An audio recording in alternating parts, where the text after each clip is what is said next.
Em Gênesis capítulo 3, tá bom? Então, se você puder abrir a Bíblia em Gênesis capítulo 3, nós poderemos começar juntos. É muito importante que em uma escola bíblica tenha-se a consideração devida de participar, perguntar, concordar, supor, dizer: eu vejo diferente, posso falar? Pode. Pode. Claro, de repente você vai ter que esperar um pouquinho mais para eu terminar a conclusão, mas não temos, por favor, aqui um ambiente onde estamos tentando provar a nós mesmos e nem tampouco mostrar que somos muito sabidos de teologia. A gente está buscando fazer a vontade de Deus ao entendê-lo de maneira profunda, e eu gostaria que você, nesse sentido, pudesse se entregar a esse conhecimento que tanto faz a diferença em nossas vidas. Gênesis capítulo 3, o relato da queda, traz o seguinte: mas a serpente, mais astuta que todos os animais selvagens que o Senhor Deus tinha feito, disse à mulher: é verdade que Deus disse: não comam do fruto de nenhuma árvore do jardim? A mulher respondeu à serpente: do fruto das árvores do jardim podemos comer, mas do fruto da árvore que está no meio do jardim, Deus disse: vocês não devem comer dele, nem tocar nele, para que não venham a morrer. Então a serpente disse à mulher: é certo que vocês não morrerão, porque Deus sabe que no dia em que dele comerem, os olhos de vocês se abrirão, e como Deus, vocês serão conhecedores do bem e do mal. Vendo a mulher que a árvore era boa para se comer, agradável aos olhos, árvore desejável para dar entendimento, tomou do seu fruto e comeu. E deu também ao marido, e ele comeu. Então os olhos de ambos se abriram, e percebendo que estavam nus, puseram folhas de figueira e fizeram cintas para si. Ao ouvirem a voz do Senhor Deus que andava no jardim quando soprava o vento suave da tarde, o homem e a sua mulher se esconderam da presença do Senhor Deus entre as árvores do jardim. E o Senhor Deus chamou o homem e lhe perguntou, você pode ler comigo em voz alta a pergunta do Senhor: onde você está? Esse relato vívido, dramático, intenso e real é o relato da queda do homem. Nós vamos começar a estudar hoje a doutrina do pecado e questões ligadas a esta doutrina. Então, é importante que a gente tenha em mente de que tudo começou para nós, enquanto humanidade. O pecado começa aqui em Gênesis capítulo 3. E durante esse período de aula, teremos 1 hora de aula, que o teu coração e o meu se deixam penetrar pela palavra de Deus, que a gente entenda esse drama. Durante esse período estaremos usando os autores John Frame, Michael Horton e François Turritini. Peço que você se aproxime, vai ser projetado os trechos, se aproxime desse dramático relato, mas com um senso de profundo temor, porque isso é a história de todos nós. Oremos, por favor. Senhor nosso Deus e Pai, nós te agradecemos, porque o Senhor tem nos dado a condição de entender a Tua Palavra, porque o Seu Espírito faz isso. Agora, durante esta aula, nos ajude a entender mais ainda, Senhor, todas essas grandes verdades, e que o nosso coração responda com obediência e fé, como lemos no Catecismo, Pai. Ajuda-nos, ó Deus, a entender a Palavra, em nome de Jesus. Amém. O estudo dessa manhã vai ser dividido em 3 etapas, e você pode anotar como um bom estudante. Nós estaremos trabalhando o senhorio, que eu já tive a oportunidade de trabalhar com alunos pessoais, ou seja, discípulos pessoais. O senhorio, ele vai ser introdutório, então não é nada que vai nos tomar mais do que uns 10 minutos ou 12. Em seguida, nós vamos entender como esse senhorio se relaciona com a queda humana em termos da resposta que era requerida e a resposta que foi dada. E aí a gente vai estudar o Michael Horton, vai sair do frame e vai vir para o Michael Horton. Os relatos vívidos da queda na visão do teólogo Michael Horton em sua sistemática. Todos esses arquivos serão dados a vocês no final da aula. E no fim nós vamos estar entendendo qual é a raiz do pecado de Adão, que gera às vezes tanto confronto. Qual foi o primeiro pecado? Quando começa o primeiro pecado em nossas vidas? Aí o Turritini, que era da cadeira de Genebra, vai estar trazendo para nós essa dimensão. Mas eu quero começar pelo senhorio. Eu acredito que nós podemos fazer esse movimento aí. Eu vou passando página a página, eu vou pedir para o Vitor ampliar ao máximo, alargar o máximo os horizontes ali da nossa visualização. Não sei se é possível. Não, né? É o máximo isso, né? Não dá para fazer de outra forma, acredito. Então, se puder diminuir um pouquinho, talvez... não tem meio termo não, né? Não tem mais ou menos aumentar com zoom, deixar um pouquinho mais perto. Não, né? Tudo bem. Então, eu vou... talvez com o zoom seja possível. É isso aí. Obrigado. Aí o Vitor controla de lá. Né? Também não dá, também não. Então, a Tamires vai fazer os dois, um movimento aqui, outro ali, pode ser?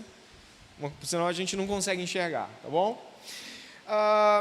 John Frame sustenta uma posição, não é unânime, mas me parece aceitável, de que o primeiro estabelecimento relacional de Deus para com o homem é sustentado pela afirmação do senhorio de Deus. Eu vou começar com algo que você precisa ouvir com calma, para que você não venha a errar na sua consideração.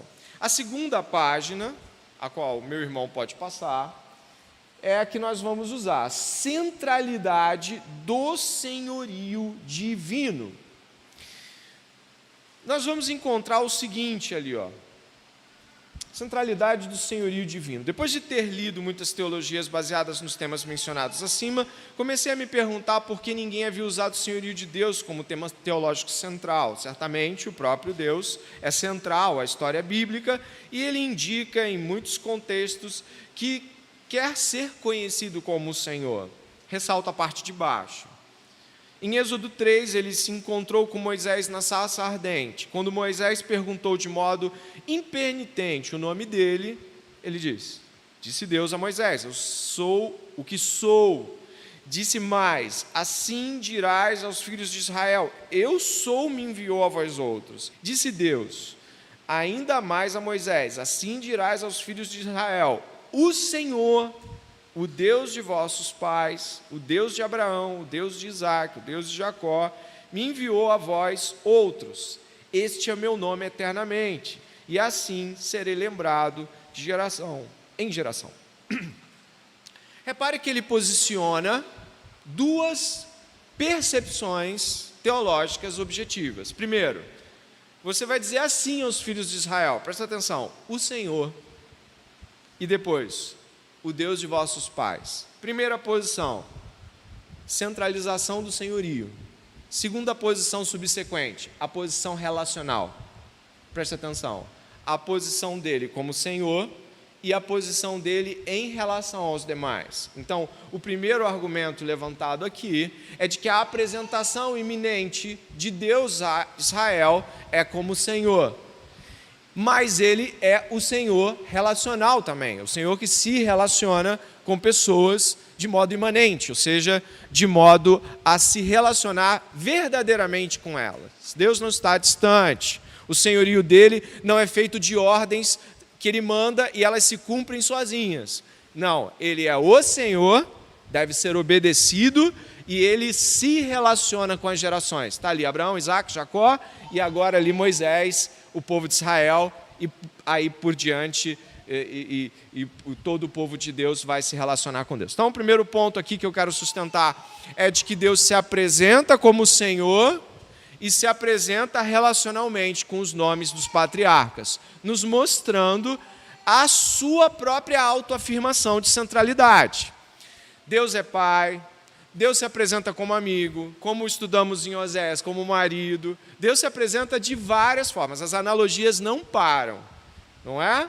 Mas assim diga Israel, o Senhor.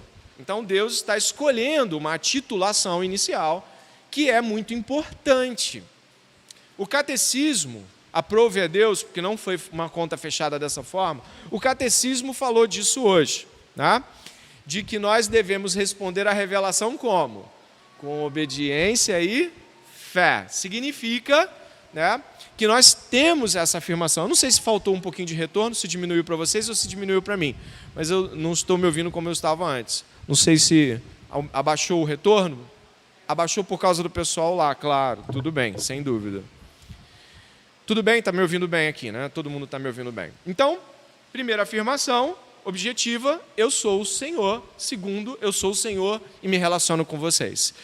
Isso vai trazer implicações posteriores, que inclusive eu dei em discipulado essa semana, sobre Deus se relacionar de uma maneira e de outra, que já já você vai ver. Mas anote aí, Ele é o Senhor e Ele é relacional. Primeiro, uma posição que envolve sua ordenança e lei. Segundo, uma posição que requer relacionamento. Tudo bem até aí? Essa é a primeira disposição. Mas não era pecado o assunto? Eu vou chegar lá. Na página seguinte, eu gostaria que você pudesse compreender, né, e aí eu passo mais uma, Vitor, mais uma passagem, por favor, de que o Novo Testamento apresenta Jesus com um título que deu muito problema para os discípulos. Você sabia que deu muito problema para os discípulos? Quem lembra aí do título que Jesus recebia, que batia de frente com o de César? Você lembra? Isso. Kyrios, que é o quê? Senhor. Senhor Jesus. Você deve reconhecer Ele como o quê? Salvador e... Não, Senhor e Salvador. Um Senhor que ordena e um Salvador pessoal relacional. Essa estrutura, mais uma vez, se apresenta para nós no Novo Testamento. Então, as passagens ali que nós estamos vendo, ó, o nome Senhor é tão central à mensagem do Novo Testamento quanto a do Antigo. Notavelmente, no Novo Testamento, a palavra Kyrios, Senhor, que traduz Yahvé na versão grega do Antigo Testamento, é regularmente aplicada a Jesus. Você deve saber que existe aí um nome engraçado, difícil, que você não vai botar em filho nenhum, né? A Septuaginta, a Bíblia grega, que do Velho Testamento foi passada para o grego por 72 sábios, assim diz a tradição, a Septuaginta, escolheu traduzir, né, aqueles homens que eram judeus, Yahvé por Senhor, e a palavra é Kyrios. Logo, existe uma relação entre o Kyrios do Velho Testamento e o Kyrios do Novo Testamento. Portanto, sem dúvida nenhuma, nós temos Senhor como uma estrutura básica de resposta imediata que devemos dar a Deus. Deus é Senhor. E aí a gente responde a isso. Mais à frente um pouquinho, você vai ver uma das 73 mil tríades do John Frame. Né? Talvez ele tenha um pouco mais, eu fui até muito moderado. John Frame tem mais tríades. Mas um pouquinho mais abaixo, vai passando ali. Vitor, mais na próxima. Beleza. Opa, acho que vai chegar, hein? Ali, ó. Sobe um pouquinho, centraliza, vamos chegar lá.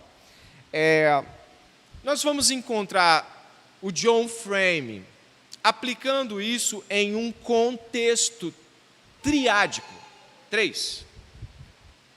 Ele vai trabalhar isso numa proposta de 3 pontas. E ele vai dizer bem claro, essas estipulações que são controle. Onde é que está? Ih, sumiu.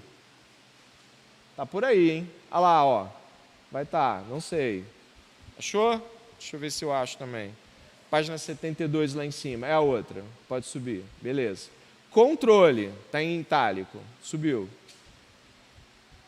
Beleza. Ali, ó. Controle, no meio da folha. Autoridade e presença são atributos do senhorio. O Senhor controla todas as coisas. O seu atributo de senhorio se expressa ao ser controlador de tudo. É Deus quem dispõe as leis. Ele tem essa disposição de controle. O jardim no Éden estava controlado por Deus todo o tempo. Nada saiu dos trilhos. Meu Deus, me pegaram de surpresa. Deus tem o controle. O senhorio se expressa em controle. 2. O senhorio se expressa em autoridade. Ele pode e tem autoridade para delegar, ou ordenar, cada lei que ele queira fazer. Ele tem essa autoridade. Ele é dono. Então, um senhorio que se expressa por controlar tempo, clima, nascimento. Lembra com Jó? Você não sabe de nada, Jó. Eu controlo o parto de bicho, neve, circunferência da Terra. Você não sabe de nada. Eu controlo isso tudo. Isso tudo está sob meu controle. As órbitas, os corações dos homens. Deus controla. O mesmo Deus que controla tem autoridade. Ele tem autoridade para mandar e criar a lei que ele quiser. Mas ele também é um Deus imanente. Na teologia, isso significa que ele não está alheio, mas perto e se relacionando intimamente com sua criação. Tá, mas o que isso tem de problema? Eu posso te dizer. Quando você peca, você está querendo tirar tolamente, avançar tolamente, para cima do controle dele. Sabe quando as pessoas dizem assim para você? Eu tenho um problema de querer controlar todas as coisas.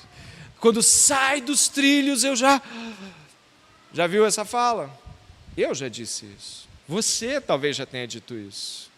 Quando você vai contra a autoridade, contra o senhorio de Cristo, de Deus em Cristo, você está indo contra o controle dele sobre todas as coisas. Tolamente, sem dúvida. Quando você peca, você está se erguendo contra a autoridade de Deus e dizendo, não você, mas eu. Criarei as minhas leis. Interpretarei as suas do meu jeito. E quando você peca, ignora sua santa presença. Vemos esses atributos no corpo principal do modelo do Tratado de Sucerania. Sucerania é um tratado de reis e servos, né? A gente estuda na escola isso. O prólogo histórico, as estipulações e as sanções. Já leu Êxodo 19, 20? Êxodo 19, 20 é isso. Êxodo 19, Deus fala assim, eu vou ser o seu Deus, você vai ser meu povo. Se você andar segundo os meus mandamentos, vai dar tudo certo para você. E aí o povo fala o quê? Diz a Deus, Moisés, que nós obedeceremos a Deus em tudo. Aí Deus manda as leis. Êxodo 20. Êxodo 19, as estipulações do Tratado de Senhorio. Êxodo 20, as leis que vão reger isso. Não há relacionamento sem leis, estipulações. Por quê? Porque Deus é assim. Deus expressa-se por meio de senhorio e leis relacionais que regulam essa relação entre ele e nós. Deus cria leis por condescendência. Ele cria uma aliança para a gente poder caber nela, porque ele extrapola isso. Mas ele cria uma aliança, e a aliança é um ambiente possível para nós. É como se nós fôssemos uma coisinha tão pequena em termos proporcionais a Deus, que para que Deus possa comunicar-se conosco ao ponto de nós entendermos, ele cria uma aliança. E dentro dessa aliança estipula leis, onde nós podemos responder a essas leis e conviver com ele em relação ao seu caráter. A aliança, na verdade, é como se fosse um pequeno mundo, onde Deus pode se relacionar, o Deus infinito, Deus grandioso, pode se relacionar conosco. A gente faz isso com as crianças também. A gente cria umas regras que elas podem conseguir cumprir. A gente não fala assim, a casa, eu e você moramos na mesma casa, né? Meus filhos, a gente mora na mesma casa. Então, o que vale para tu, vale para mim. O que eu fizer, você tem que fazer também. A gente não faz isso. A gente pega para as crianças, a gente reduz. Você tem que guardar os brinquedos. E quando a gente vai brigar com ela, a gente não fala assim, você pagou a conta de luz? Não. Porque esse negócio está lá em cima, pagar a conta de luz é contigo. A gente briga com a criança por quê? Porque ela não guardou o brinquedo. A gente fez uma estipulação que é possível para aquele ser menor responder. Está claro isso, né? A aliança é uma estipulação que faz uma espécie de subcriação de ambiente. O Éden era isso. Para fora do Éden significa para fora de um tipo de estipulação. E aí o homem foi para a sua própria estipulação. A ordem de Deus foi: então você vai ver o que é viver sob o seu controle. Falso, porque ele não consegue. Sob a sua autoridade, tolamente, porque você não consegue. E baseado apenas na sua autopresença, você também não consegue. Deus mostra fora do Éden que o homem não consegue viver sem nada disso que Deus criou. Tudo bem até aí, então, o texto vai ter mais coisas, tá bom? Mas eu quero primeiramente estruturar. A resposta cabível é o senhorio, e deve ser respondido em: eu me submeto ao controle de Deus, eu me submeto à autoridade de Deus, e eu tenho consciência de presença. Sabe como é que Isaías chama o Messias? Emanuel. Sabe o que Jesus promete quando vai embora, assunto aos céus? Eu vou estar com vocês todos os dias. Deus está conosco. A presença dele está aqui agora. Isso é grandioso. Perguntas, por favor. Se eu não responder, alguém aqui vai responder, mas pergunta. Não? Vou passar. Depois, se tiver um comentário para fazer, você me diz aí, tá bom? Rafael quase levantou a mão. Não, ajeitou o óculos. Tá bom. Tudo bem. Tá ótimo. Compreendendo isso, o que aconteceu? O que houve com o mundo?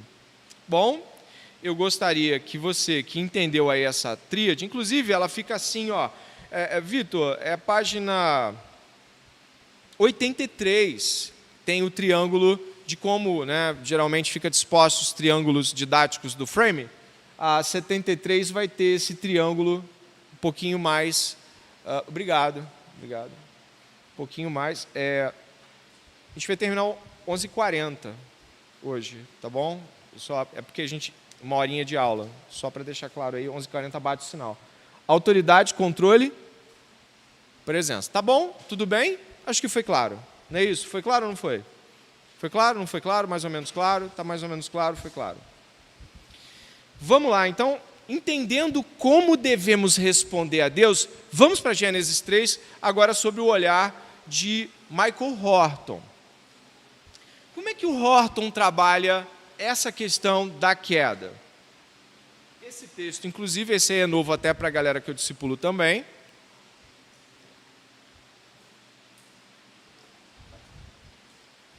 E eu vou trabalhar algumas coisas que o Horton vai nos trazer aqui.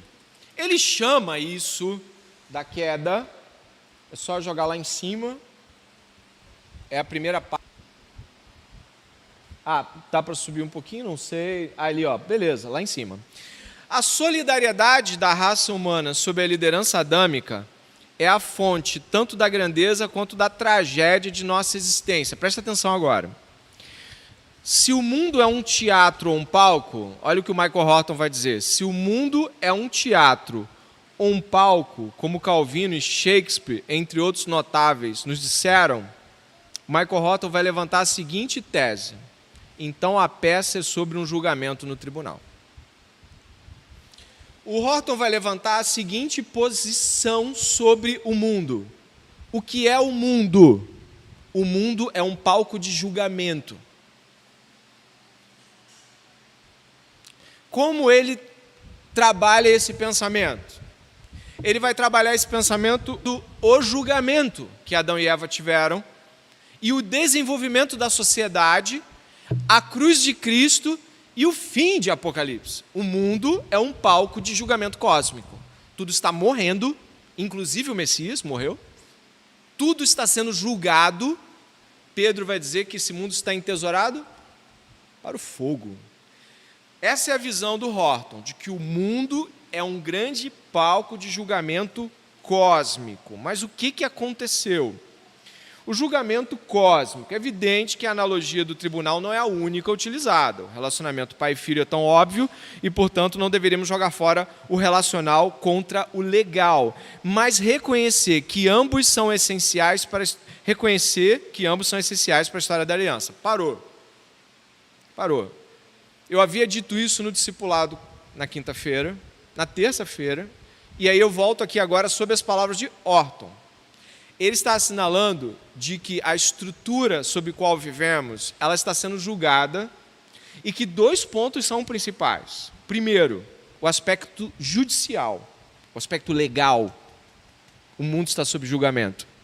E segundo, é um mundo relacional. Quem está sendo julgado são as criaturas de Deus, que têm relacionamento com Ele. Eu fiz algumas analogias para você poder entender que para Deus não tem como você viver em um mundo que não seja judicial ou relacional. E aí eu posso usar a sua vida, se você quiser. Já esteve com uma pessoa, e aí vamos pensar em pessoas próximas uns dos outros, tá bom? Esposas, maridos, amigos, pais, mães, vamos fazer esse balanço. Você falhou, pecou, enfim, quebrou algo com alguém. Você vê aquele rosto, ó. E é uma pessoa que você gosta, e gosta de você. Tá tudo bem? Tá tudo bem. Passa um dia, tá tudo bem. Tá, para. Tá tudo bem mesmo? Não, deixa eu te falar. Olha só. Eu esperei você. Depois eu tive que fazer isso. Você prometeu que ia chegar. Papapá. Você sabe o que é isso, né? É um julgamento. Pronto, está resolvido, você já sabe que você está diante do tribunal. O que você precisa fazer para que a relação flua? Pode chutar, gente. O que você precisa fazer? Porque senão a coisa não vai voltar para o lugar. O que você tem que fazer? O quê? Perdão. Não há restituição de relacionamento sem que o perdão, que envolve a judicialidade da liberação da dívida, aconteça. Nossos relacionamentos são judiciais e relacionais. Se o judicial não estiver no lugar, meu esposo é uma benção, minha esposa é uma benção, mas faz tudo o contrário do que a gente combinou, da aliança do casamento, mas é uma benção. Não, esse casamento não está bem, isso é mentira. Não, meus amigos assim, poxa, eu tenho um amigo que é uma coisa que Deus me deu, né? Faz tudo para me ferrar. Tudo que ele pode, tudo que a gente acerta, ele faz ao contrário. Todo tipo de coisa que a gente concorda, ele faz ao contrário, mas a gente está super bem. Isso não existe! Meu filho, que criança maravilhosa, não me obedece em nada, mas olha, a gente tem um relacionamento. Não existe! Se a judicialidade, as leis, as regras de um relacionamento não estiverem acontecendo, não há relacionamento. Isso ficou impregnado na gente, Deus criou a gente assim. Só há relacionamento se a base judicial estiver em dia. Olha que coisa interessante, né? Não sei se você já tinha refletido sobre isso e como isso é importante. Então, ele vai dizer exatamente isso. É evidente que a analogia do tribunal não é a única utilizada. Não existe só essa analogia. A gente, como disse, né? Casamento, tem outras analogias, pai e filho, mas quando o relacionamento de Deus acabou com o homem e Deus romperam quando houve uma quebra de lei. E essa quebra de lei gerou uma quebra relacional. Jesus Cristo precisou pagar pelos pecados para que tivéssemos novamente acesso a Deus. E, portanto, essa realidade é extremamente importante. O Horton, então, vai trabalhar o que aconteceu ali no Éden que fez com que as coisas chegassem a esse ponto. Que subversão foi essa que aconteceu? Ele fala sobre crença e descrença, esses são os binômios do Horton. Crença e descrença, testemunha verdadeira, testemunha falsa. Basicamente, a estrutura que houve no Éden foi de que uma testemunha falsa foi tida como testemunha verdadeira. E uma testemunha verdadeira foi tida como uma testemunha falsa. Ele vai mencionar de que essa realidade envolve crença e descrença. E de que a suma estrutural ali é de que a testemunha verdadeira, o Senhor, foi tida como? Quem lembra disso em Romanos? Vai. Vou deixar mais fácil. Aonde no capítulo 1 Paulo fala isso? Que tornaram a verdade mentira. Ou seja, eles tiveram a verdadeira testemunha como testemunha falsa. A testemunha falsa. Vamos lá. Como vimos acima, o Santo Espírito é a testemunha divina que inspeciona a criação e pronuncia sua bênção. Trata-se do mesmo Espírito que andou no jardim em juízo, fazendo com que Adão e Eva saíssem do meio dos arbustos e que guiou, passo em seguida, que guiou os israelitas por meio da coluna e da nuvem, testemunhando o mundo que Israel pertencia a Yahvé, o libertador. Você nunca se deu conta de que o Senhor Jesus nos ordena a sermos testemunhas? É assim que ele diz em Atos capítulo 1, verso 7 e 8, e sereis minhas testemunhas. Por quê? Lá atrás nós perdemos o testemunho. Paulo diz a Timóteo, e esse testemunho deve ser dado em tempo propício. De quê? De que Jesus Cristo morreu, ressuscitou, que Jesus Cristo foi até Pilatos. Esse foi o testemunho de Jesus e ele se sustentou esse testemunho. Então, a estrutura de pensamento do Michael Horton é exatamente isso. Eva não sustentou o testemunho. Adão não sustentou o testemunho. Ou seja, não disse, Deus é verdadeiro, mas aceitou de que Deus poderia estar mentindo. E aceitou como? Primeiramente aqui, e em segunda, aqui. Claro que eu já estou quase adiantando o François Turretini, porque essa é a sustentação base dele de todo pecado, quando começa o pecado. Mas ainda aqui, mas também, lá em cima, uma falsa testemunha, aquela que seria identificada em relação à perseguição do povo de Deus, aquele que os acusa de dia e noite diante do nosso Senhor, do nosso Deus. Jesus tem uma afirmação sobre Satanás, ele não tem um montão, mas ele tem uma. Ele é pai da mentira. Olha que interessante quando a gente começa a botar figuras nessas coisas. Jesus Cristo podia ter dito muita coisa sobre Satanás, não é? Mas ele fez questão de dar um adjetivo composto para ele. Ele é pai da mentira. Ele sustenta um falso testemunho. Olha o tamanho que a mentira tem para Deus. Mentira não é assim, eu não falei tudo, não falei a verdade. Mentira é algo muito grave, atenta contra o caráter de Deus em uma instância altíssima. O diabo é o pai da mentira. Então, o que aconteceu no relato seguinte, né?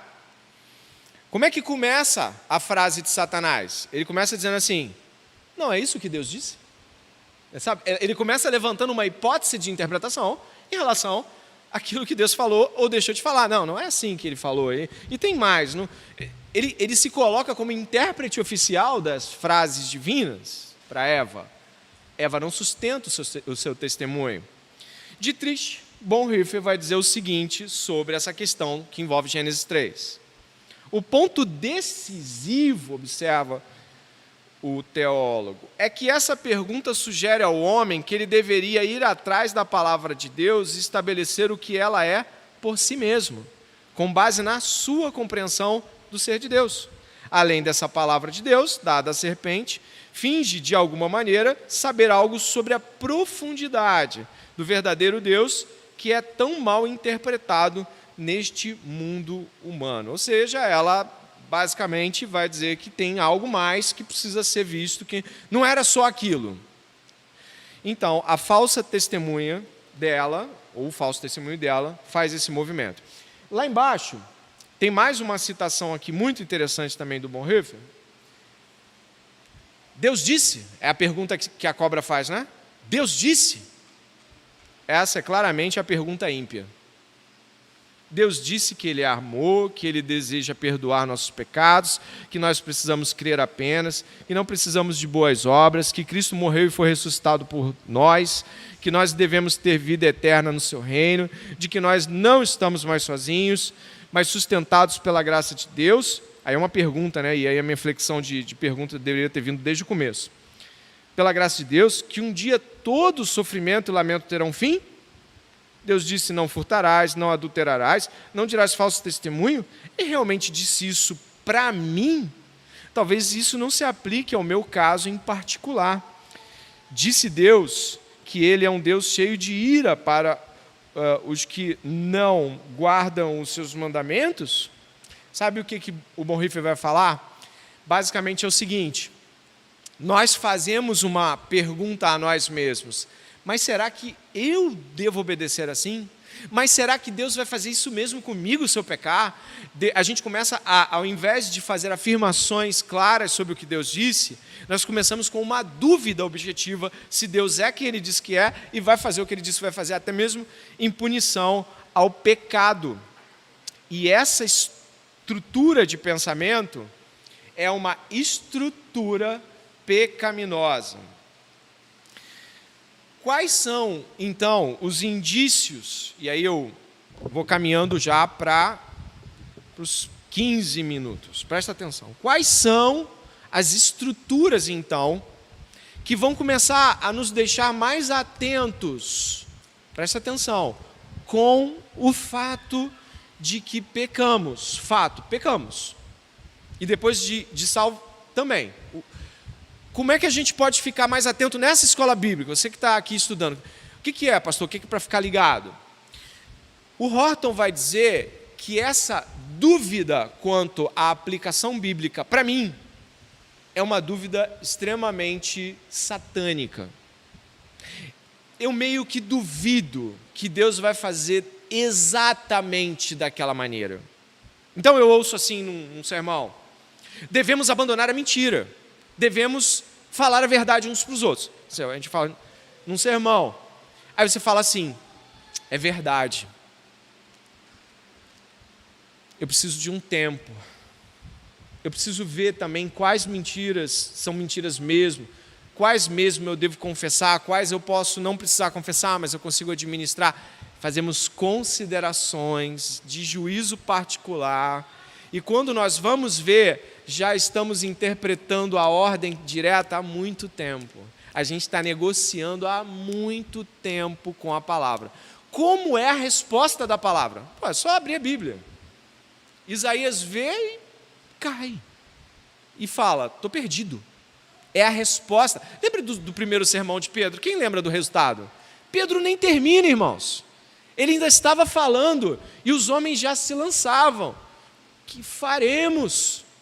Então, qual é o perigo desta manhã? Nós estamos ouvindo de que a resposta ao que Deus diz, isso não, faça isso, eu ordeno isso, a resposta a esse senhorio, ela não pode estar dentro de um campo de considerações onde eu duvido da aplicabilidade. E eu não estou falando aqui de comer carne de porco. A gente não está falando de contextualidade histórica. A gente está falando de como o nosso coração negocia com a dúvida. Devo mesmo? Abandono mesmo? Me lanço mesmo? Deus é bom, mas sei que devo mais. Por favor.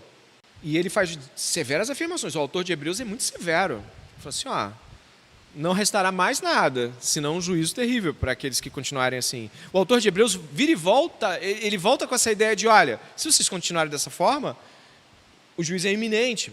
Corinto faz isso, Israel faz isso.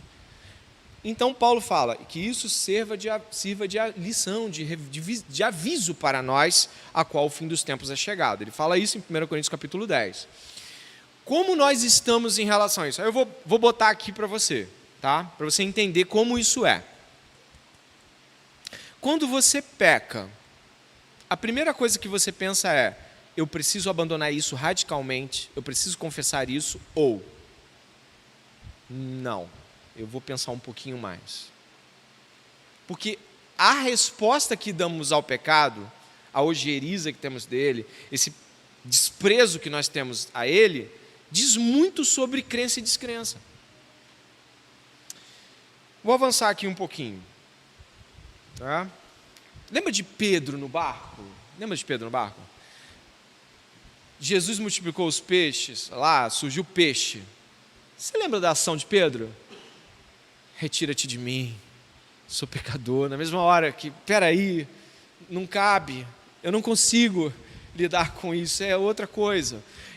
Essa é a resposta de temor ao pecado que nós vamos, por conta de administração teológica, por conta de nos acostumarmos com a misericórdia, por conta de nos relacionarmos com a misericórdia de uma maneira, sei que Ele é misericordioso, a gente acaba mudando o time da resposta ao pecado. Ao invés de ser, fica uma coisa letárgica.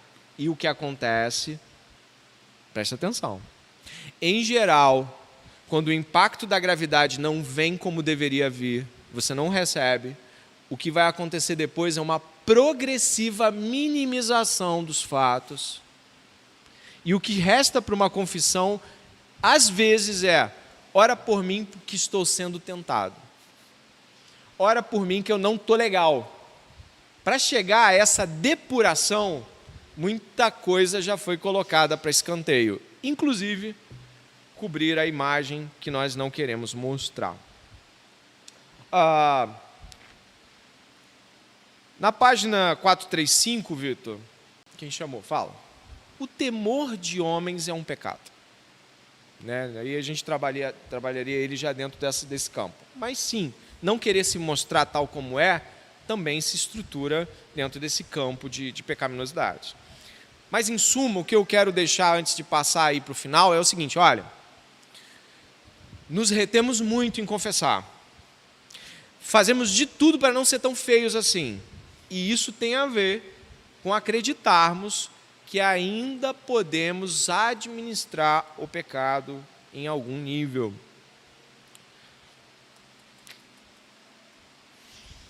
Página 435, ali você vai ter no alto o seguinte: a estrutura de aliança da criação e o teste probatório que se segue enfatizam o caráter ético dessa situação.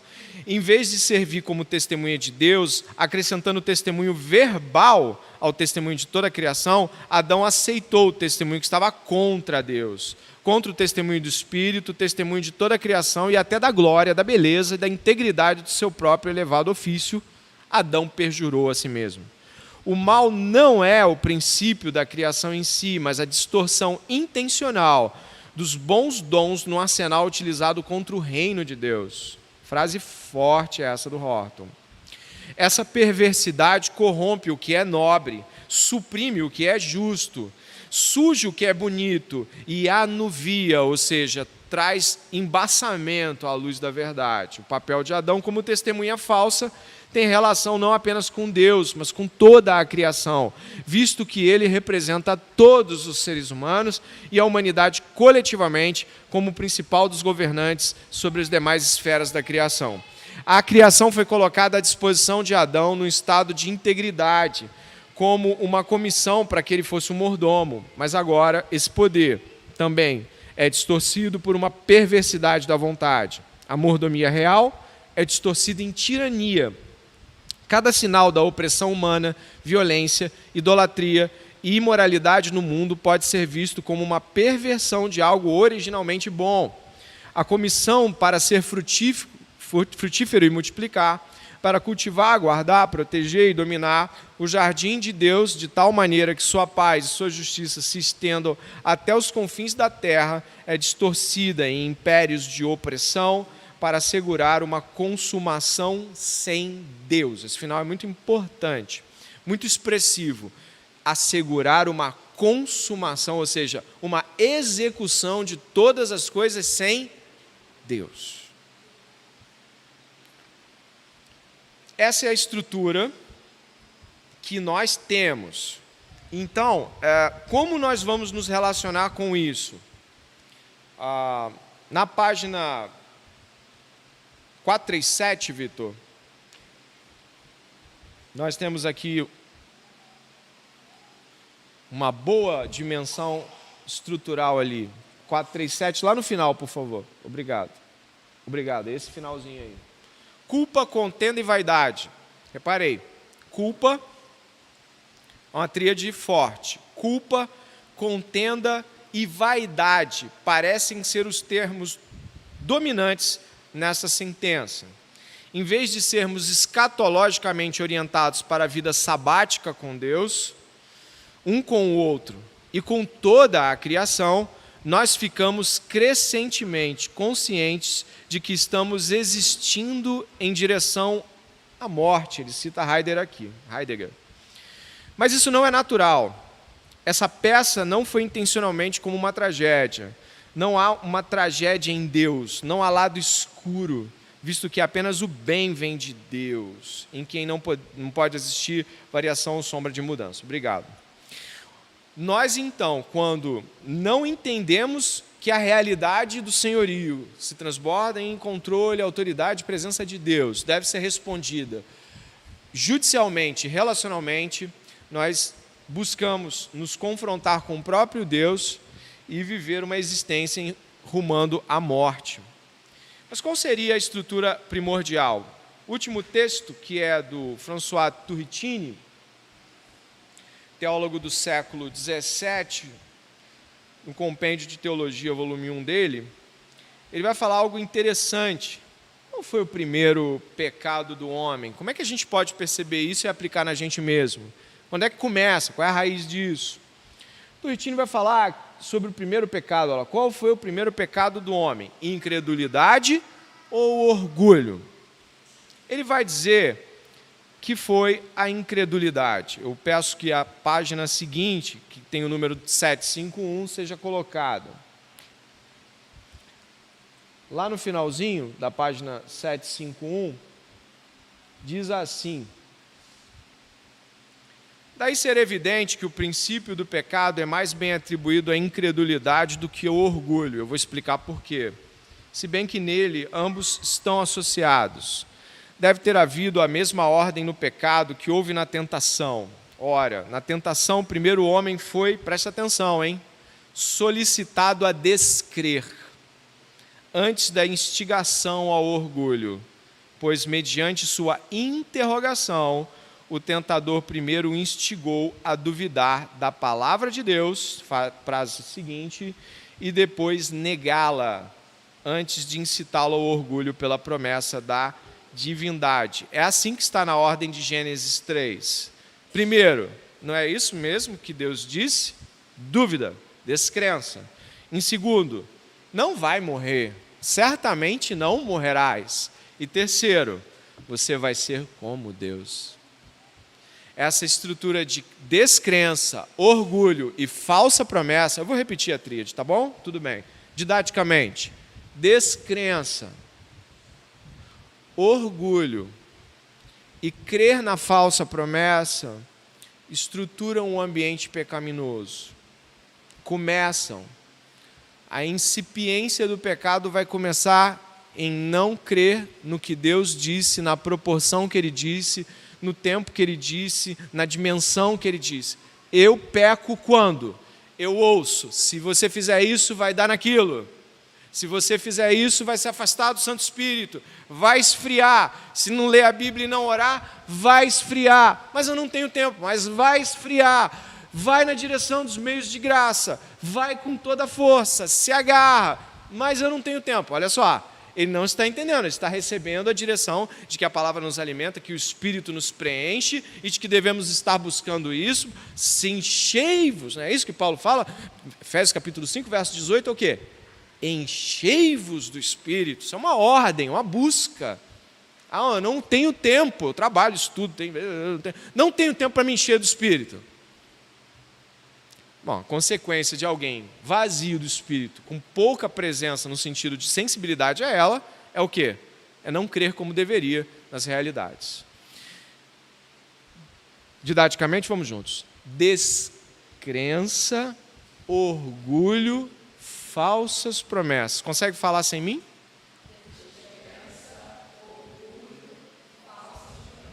Essa é a estrutura do pecado. Eu tenho 5 minutos. Essa aula de hoje é uma aula teológica, como você pode ver. Teve momentos práticos, sim. A gente teve aspectos de aplicação primordial nas famílias, nas relações, não é? Toda quebra relacional é primeiro uma quebra judicial e então uma quebra relacional. A gente falou de muita coisa, mas eu queria te ouvir. Se você tiver um comentário, ele tem que ser breve. Se você tiver uma pergunta, ela tem que ser sucinta. Vamos lá? Exato. A Ana Vitória sempre faz ecoar uma dimensão de percepção do Vadislau, que nós cogitamos em sabedoria privada. E essa sabedoria privada nos dá uma rasteira enorme, porque a gente precisa fazer as considerações com os irmãos, com o discipulador, com o pastor. Sabe por quê? Porque o tempo que a gente poderia já estar redimindo e buscando ele para Cristo, a gente está lá confabulando, eu pequei, mas será que eu pequei tanto assim? Será que isso é pecado? Será que eu ainda estou? Será que eu não estou? Era um tempo que você podia, olha só, fiz isso, o que tu acha? Pensou em quê? Pensei nisso. Complicado, mas tem esse caminho. Então, nós precisamos não fazer, reitero aqui uma frase que a Ana sempre fala, sabedoria privada, tá bom? Mas, vamos lá, ainda dá. Comentário, pergunta? Exatamente, minha irmã. Quem mais, por favor? 1 minuto. Essa tríade é uma resposta ao senhorio. Só existe um Salvador de quem Ele é Senhor. Né? Quem mais? Por favor, se tiver um comentário, faça, abençoe e enriquece. Ignora a presença de Deus. Mais alguém? Aí atrás? Dá para ouvir, fica à vontade. Considera o seguinte: pecar é sério demais. Subverteu a ordem cósmica. A resposta de Deus foi numa proporção. Deus teve que vir resolver. Deus teve que sofrer o resultado do pecado. O pecado é algo sério demais. Mentir é sério demais. Não é hábito, é pecado. Cuidado para não dizer que algo que você faz pecaminosamente é um hábito. Poxa, eu tenho o hábito de não conseguir ler a Bíblia. Eu tenho o hábito de não conseguir me abrir e contar tudo. Cuidado. Expressamos hábitos para dizer às vezes que o nosso pecado está tão enraizado que nós já nos habituamos com ele. Vamos orar nesse momento e pedir ao Senhor que essa aula faça eco em nossos corações e que venhamos a responder com propriedade a ela. Só lembrando uma coisa, essa aula não é igual à do irmão Adonias, tá? Então ela não é a mesma aula, ela tem uma estrutura que reflete em algum nível, mas ela é outra aula porque ele está apresentando coisas que outros que ainda estão chegando, né? O que é essa tríade? Então ele está tendo mais paciência em fazer essas formulações. Então, se você quiser usar esse material com pessoas que você cuida, que não estão aqui, você pode ter certa certeza de que você não vai usar a mesma coisa, principalmente do Horton e do Turritini, tá bom? Vamos falar com Deus? Senhor, nós precisamos abandonar os nossos pecados nesta manhã. Nós precisamos entender a gravidade disso tudo. Não podemos estar alheios a tudo isso. Pelo contrário, Deus, que o nosso coração se apegue no Senhor, obedeça ao Senhor nesta manhã de todo o coração, com toda a vontade, com toda a fé em Jesus. E se alguém aqui, Senhor, está com dificuldades de lidar com o pecado que comete, ou mesmo, Senhor, nem consegue confessar, é sempre genérico, reticente, não busca ajuda, em nome de Jesus, que busque ajuda agora, que não admita a permanência desse pecado. Assim, nós agradecemos por esta aula e bendizemos o Teu nome, porque o Senhor se revela para que tenhamos proveito nisso também. Em nome de Jesus. Amém.